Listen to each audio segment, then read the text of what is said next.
Hello once again. I do apologize for the delay on my Medicaid changes series, but for what it's worth, here I am yet again. So the latest news I have on this topic is that the state of Nebraska became the first state to implement the Medicaid work requirements earlier this week.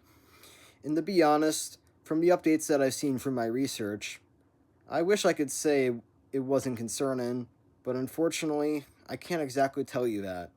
Let's take a look. Despite Nebraska officials saying that they have conducted extensive outreach to Medicaid beneficiaries about the changes, the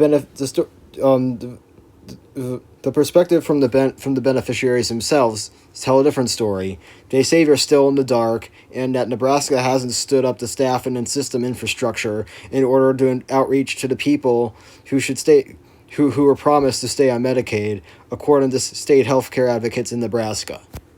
Although I wouldn't expect anyone new to this topic to understand this, but when you do compare what has happened in Nebraska right now from what we just observed to what has happened in previous states that have or states in the past, I should say, that have implemented changes like this, we we recognize a very concerning detail. So let's verify that. In one of my previous videos on this topic during my Medicaid changes series, I covered the state of Arkansas's past experiment with Medicaid changes, where we find where circumstances in Nebraska reflect those of what happened in Arkansas.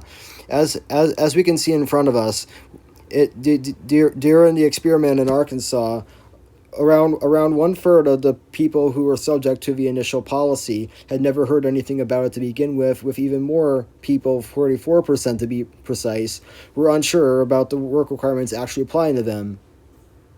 So, for what it's worth, as far as the resemblances between what happened in Arkansas several years ago and what is now already being observed in Nebraska, it's a match. It's a match. This is what happens when we don't learn from history and when we listen to propaganda and false information. This is what happens. Which is why I encourage anyone who's watching this to reshare this, to get this out, because this is already happening, to prepare for what is happening next to many people. This is happening. I'm not just trying to do that to scare you. I'm just being honest. Please send this out. You might just save someone's life by sending this out. Thank you and have a good day.